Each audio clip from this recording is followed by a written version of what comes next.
Okay, hello everybody. Welcome to Korean Atlanta Mentorship. And in this video, we're just going to do another velocity banking review. So, if you're a fan of velocity banking and you want to master it, I want you get to a point where it's actually kind of not exciting and maybe considered boring for you, right? Because that's how you become a master at anything, where you've done it so many times where it's just like, oh, this is so normal, right? Like this is kind of normal and boring. And being debt free, it's not a big deal, right? Because I know for the vast majority of the population, it's a big deal. Okay.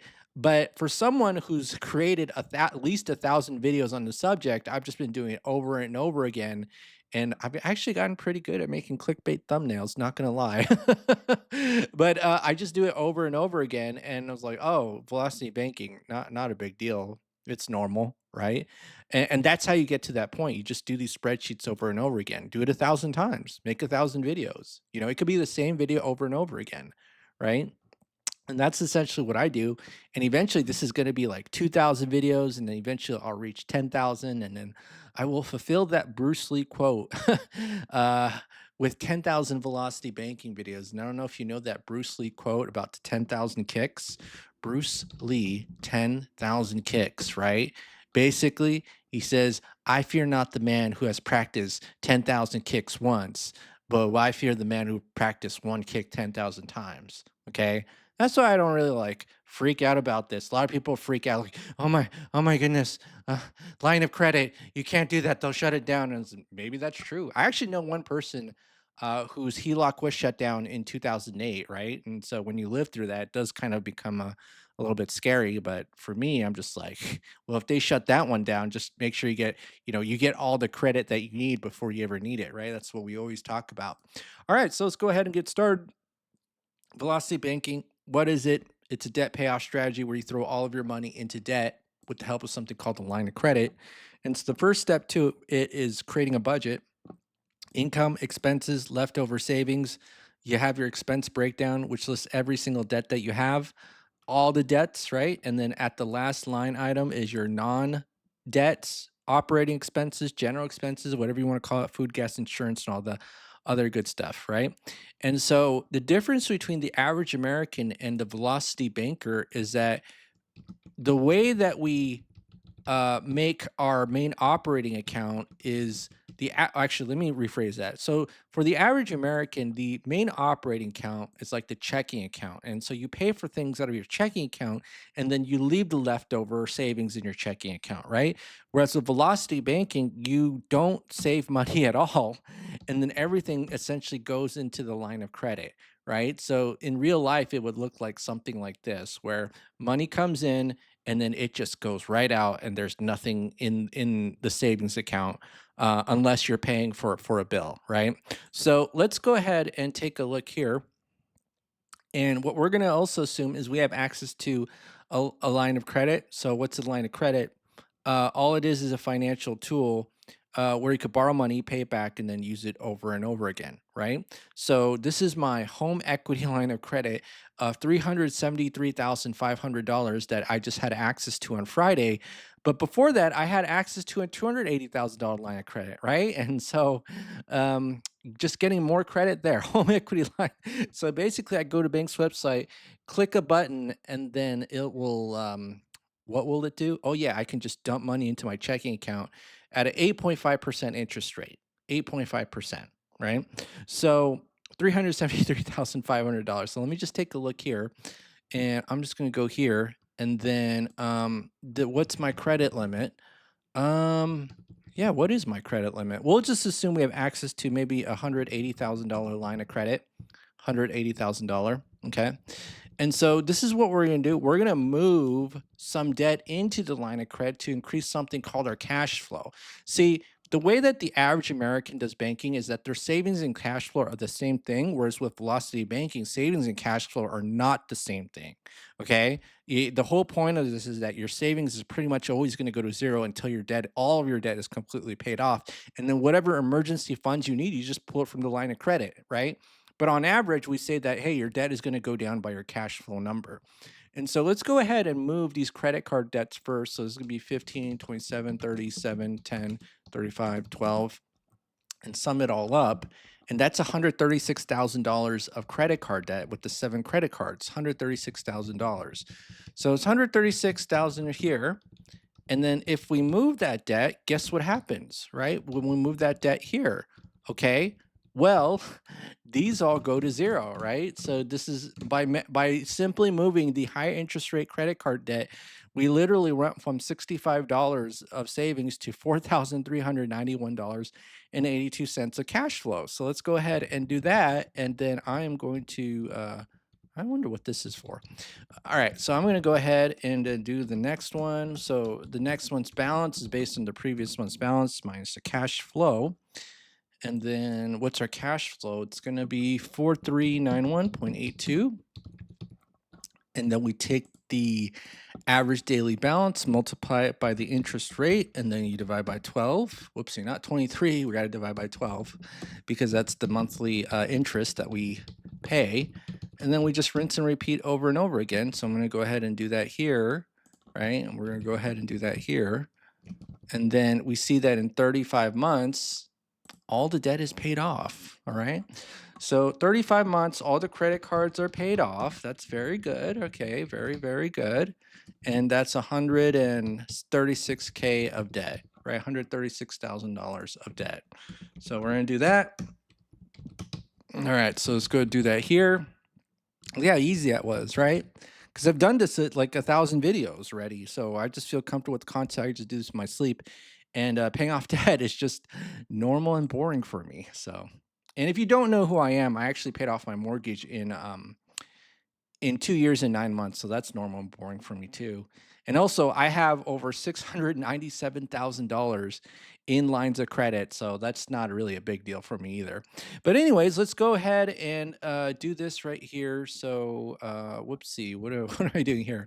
So this is the loan amortization calculator. So if you want to figure out what the current balances of the loans are, you just put 35 right here. We use something called the cash flow index to help us determine which loans to put in the line of credit. So if you don't know what it is, it's like a ranking system. The lower the number, the better. So I'm not going to explain it here, but just you can look it up on Google or ChatGPT. Hopefully ChatGPT, because ChatGPT, the problem with AI is that it's way too confident in its wrong answers, right? So let's go ahead and do this right here. Plus 9004.27. And then once we move that car loan into the line of credit, we see this car loan right here. Then this goes to zero. And then this is going to be the $4,700 of cash flow that we have right here. And then wablam, alakazam, shazam, Shaq Fu. Anybody remember the video game Shaq Fu? Geez, that was terrible. Anyways, so now we paid off the car loan in 2 months. So okay, let's do that. And so now we're at 37 months. So I'm gonna do this right here. 37 months, and then this is gonna be 156K. And then we got a cheap student loan here because we went to community college. Yeah, community college, and then we transferred. That's why our payment is so low, $277.55. Let's go ahead and get rid of that. So this is 37, 37. And then let's go ahead and move the student loan into the line of credit. We're gonna go ahead and do that. And so I'm gonna copy and paste right here, Control V. Well, Alakazam, Wablam, plus Shaq Fu, Shazam. No, seriously, Shaq Fu is one of the worst games I've ever played in my life. But it's from the SNES, Super Nintendo days. Okay. Anyway, so let's go ahead and you see the student loan right here. Now this goes to zero. We get an extra $277 in our cash flow. And now look at that. In a relatively short time, we literally went from $65.99 to $5,000 of cash flow and 8,500 in income. See how the income stays the same? Interesting, right? And so let me just kind of go down here and I'm going to just do this, Control paste, and then now it's going to be 5051.39. Okay. And then I'm going to copy and paste right here. All right, so This is going to be 41 months. Okay, 41 months. We got the student loans paid off. Wow, just 4 months to pay off the student loans. Not bad. So 156 plus 25, and then it's going to be 181K. All right. And then now at 41 months, just do this right here.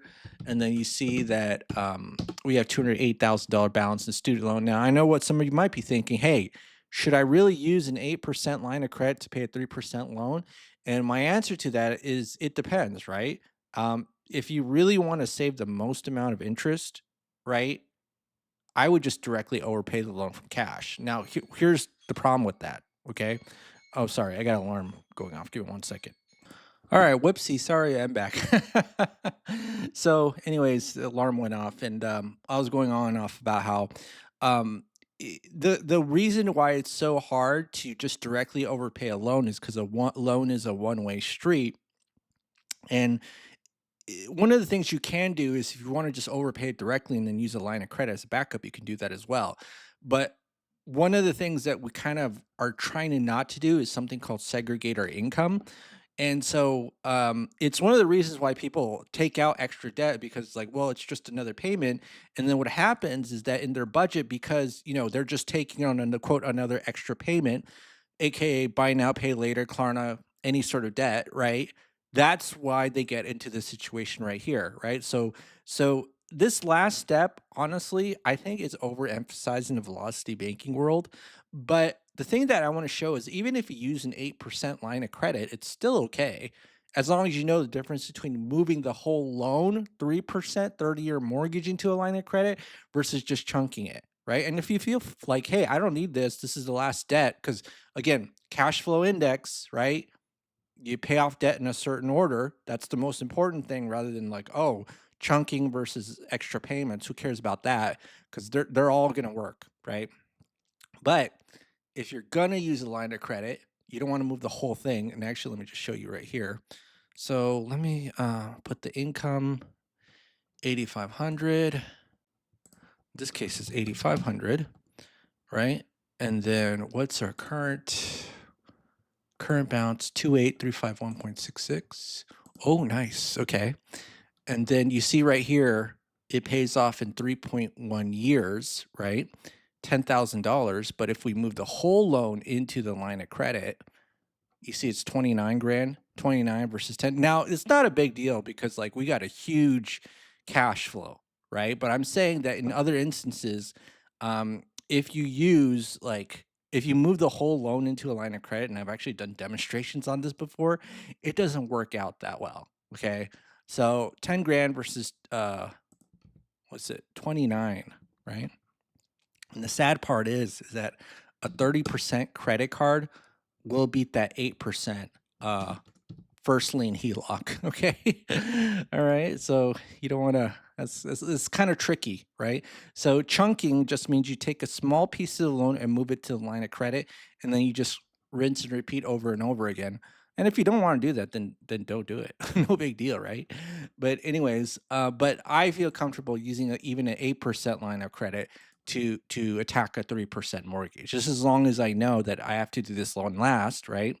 Because you're literally, if you move the $208,000 3% loan into an 8% line of credit, look how little cash flow you get, $948, right?